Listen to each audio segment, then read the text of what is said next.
Les vraies voix Sud Radio. 3 infos qui sont Félix Saut dans l'inconnu. Silence radio dès ce soir avant un second tour à fort enjeu. Après-demain, le RN peut-il obtenir une majorité dimanche? Marine Le Pen dit y croire pour mobiliser ses troupes. Raphaël Glucksmann aussi dit y croire, mais lui pour mobiliser ceux qui redoutent ce scénario.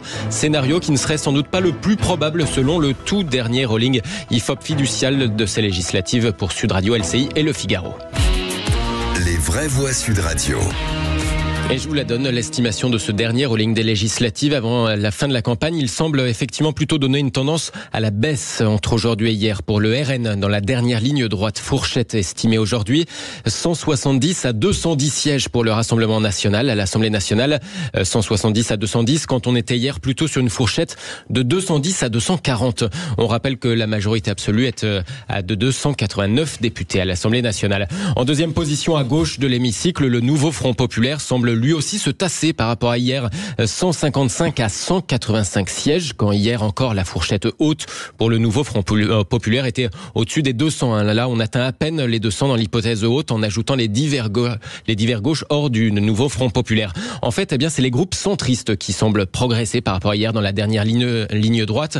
120 à 150 députés estimés pour l'ancienne majorité présidentielle Ensemble, et puis 50 à 65 pour les LR non-ciotistes et divers droite. Un rolling en tout cas à retrouver sur sudradio.fr, et puis évidemment le sondage grandeur nature, ça sera après-demain.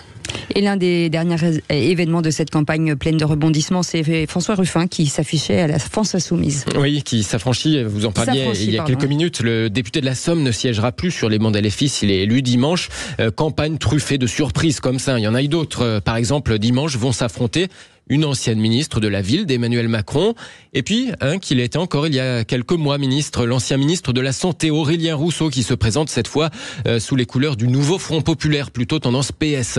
En l'apprenant, Emmanuel Macron avait ironisé sur sa cohérence.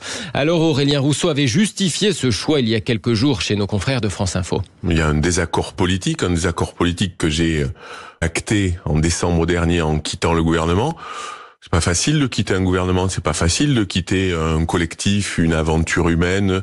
C'est pas facile de constater qu'il y a une divergence profonde. Moi, je suis parti sur la loi immigration parce que je considérais qu'on allait trop loin sur les terres, sur les mots du Rassemblement national, et je percevais une orientation à droite qui s'est confirmée, y compris par certaines arrivées au gouvernement en janvier, puis depuis par certaines orientations. Donc, il n'y a pas là-dedans de calcul.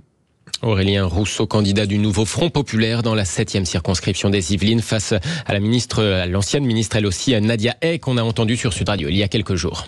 Et c'est une autre des incongruités de ce scrutin. Ce candidat LFI s'est retiré pour permettre la réélection d'Elisabeth Borne. Oui, l'ancienne première ministre en ballottage défavorable derrière le candidat RN dans le Calvados. On a entendu en début de semaine son adversaire LFI qui a choisi de se désister. Il redoute une majorité RN encore plus qu'il ne redoute la chef de gouvernement qu'il avait pourtant âprement combattue au moment de la réforme des retraites. La réponse ici, chez nos confrères de BFM TV, de l'adversaire RN d'Elisabeth Borne, Nicolas Calbrix.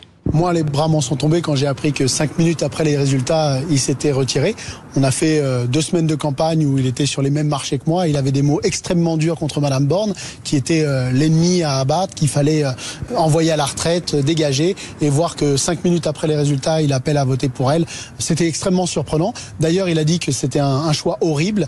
Et moi, je pense pas que les électeurs qui ont voté pour lui au premier tour seront capables de faire ce choix horrible et d'aller voter pour Madame Borne. Donc, ce que je leur dis, c'est votez en votre âme et conscience.